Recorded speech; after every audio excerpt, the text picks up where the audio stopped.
당신이 아는 발명왕 에디슨의 필름 속에서 코끼리 한 마리가 감전당해 쓰러졌습니다. 1,500명이 몰려들었고 낡은 카메라가 그 장면을 처음부터 끝까지 찍고 있었죠.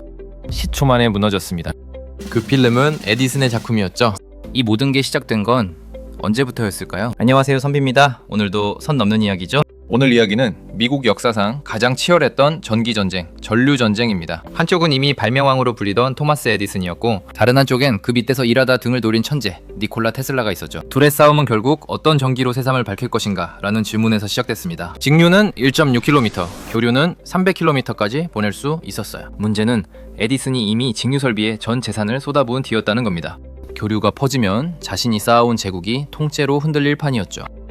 에디슨은 순순히 물러나는 대신 반격을 준비합니다. 이 싸움이 훗날 어디로 튈지 그때는 아무도 몰랐죠. 이야기는 약 140년 전 한 청년이 에디슨 회사 문을 두드리며 시작됩니다. 그 청년은 대체 어떻게 사장의 가장 큰 라이벌이 되었을까요? 지금부터 두 천재가 등을 돌리게 된 진짜 이유를 들려드릴게요. 가진 돈은 단돈 4센트였죠. 세르비아 이민자 출신 니콜라 테슬라는 에디슨 밑에서 발전기를 고치는 엔지니어였는데, 에디슨은 발전기 성능을 개선하면 5만 달러를 주겠다고 약속했는데 테슬라는 밤낮 없이 매달려 성능을 완전히 뜯어고쳤어요. 하지만 돌아온 대답은 미국식 농담이었다고 하죠. 약속받은 돈은 끝내 못 받았고 테슬라는 회사를 나와버렸죠. 한동안은 뉴욕 뒷골목에서 도랑을 파며 끼니를 걱정했다고 해요. 그러다 테슬라의 교류 특허에 관심을 보인 사업가 조지 웨스팅하우스가 나타납니다. 웨스팅하우스는 특허를 사들이고 로열티까지 약속하며 손을 잡았죠. 에디슨은 평생 1093개의 특허를 남긴 역사상 최다 발명가였습니다. 미국 곳곳에 직류발전소를 깔아둔 에디슨에게 교류의 등장은 재앙이었죠. 직류는 멀리 못 가서 1.6km마다 발전소를 새로 지어야 했어요. 반면 웨스팅하우스의 교류는 변전소 몇 개로 도시 전체를 밝혔죠. 효율로는 교류가 압도적이었지만 에디슨은 절대 물러서지 않았습니다. 대신 그는 교류는 위험한 전기라는 이미지를 심기로 결심하죠. 이 특허 전쟁은 법정까지 갔고 양측 모두 막대한 소송비를 치렀죠. 그 결심은 곧 현실이 됩니다. 1587년 상황은 완전히 다른 국면으로 흘러갑니다. 에디슨 진영은 교류 감전 사고를 두고 웨스팅하우스 당했다는 말까지 퍼뜨렸어요. 에디슨은 해럴드 브라운을 은밀히 후원하기 시작했는데 그의 임무는 단 하나, 교류가 얼마나 위험한지 증명하는 일이었죠. 브라운은 개와 고양이 같은 작은 동물들을 교류로 감전시키는 시연을 벌였어요. 심지어 말 한 마리까지 감전시켜 신문 1면을 장식하게 만들었죠. 언론이 이 장면을 보도하며 교류는 죽음의 전기라는 공포가 퍼졌죠. 이 잔인한 캠페인에 경악했고 안전을 알리려 했었지만 역부족이었어요. 에디슨은 멈추지 않았습니다. 때마침 뉴욕주는 교수형을 대체할 더 인도적인 사용 방법을 찾고 있었는데 에디슨은 이 기회를 놓치지 않고 위원회에 접근합니다. 놀랍게도 에디슨은 평소 사형 제도를 반대해온 사람이었어요. 사형 반대론자가 왜 사형 도구에 집착하게 됐을까요? 교류가 살인 도구로 각인되면 전쟁은 끝나는 거였으니까요. 세계 최초 전기의자가 탄생했죠. 예상 못한 참사가 벌어집니다. 심지어 브라운은 신분을 속여 웨스팅하우스의 교류 발전기까지 몰래 사들였죠. 이 발전기가 훗날 어디에 쓰일지 웨스팅하우스는 전혀 몰랐습니다. 여러분, 지금부터 나오는 장면은 실제로 있었던 일입니다. 1890년 윌리엄 캐밀러가 세계 최초로 전기의자에 앉습니다. 이 의자의 흐를 전류는 다름 아닌 에디슨 측이 그토록 밀어붙인 교류였죠. 사형 집행인이 스위치를 내리자 처음엔 계획대로 흘러가는 듯 했는데 17초 뒤 다시 숨이 붙어 있었죠. 결국 두 번째 전류를 흘려보내야 했습니다. 다음날 신문은 사형보다 더 끔찍했다고 썼습니다. 역설적이게도 에디슨이 원하던 결과가 나왔죠. 교류는 사람을 죽인다는 공식이 이렇게 각인된 겁니다. 그런데 정작 산업 현장에선 교류가 이미 승리하고 있었습니다. 그 무렵 에디슨은 이미 전기 사업보다 다른 발명에 몰두하고 있었죠.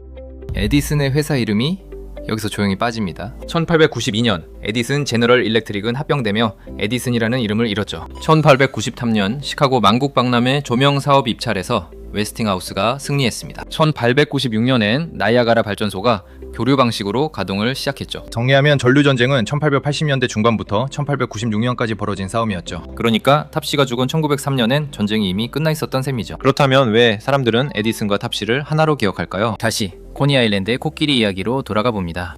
그런데 사실 이 전쟁과 탑시의 죽음은 아무 상관이 없었습니다.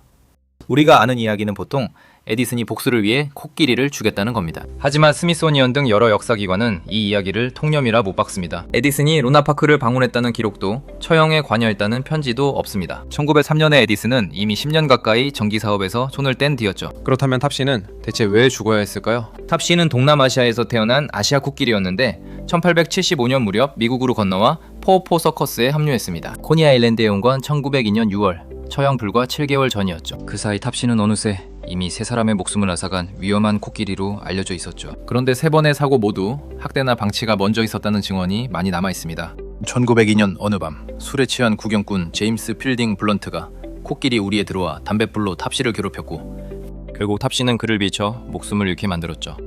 탑씨의 운명이 정해졌습니다. 루나파크의 두 사장 톰슨과 던디는 처형을 결정했습니다.